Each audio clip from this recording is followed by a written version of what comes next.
bulaklak sa asawa ko. Valentine's Day ngayon. Walang-wala ka sa ito. Hindi ako kapili. Malam mo ng bakit. Tipid mo na. Pero, kapag ko guys.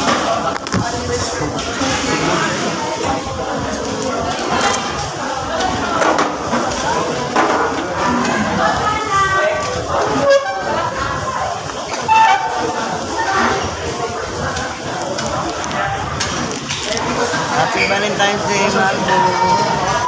Ito lang po kinakaya ko po. Tanggalin mo na lang.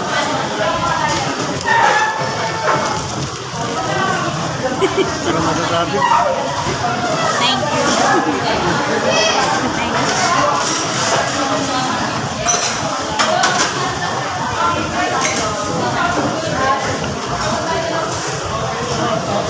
Guys, lahat na kami. So guys, so, ito yung binigay ko rin. Yan lang kaya ko guys. Sa Valentine's na asawa ko, memorable po. Thank you!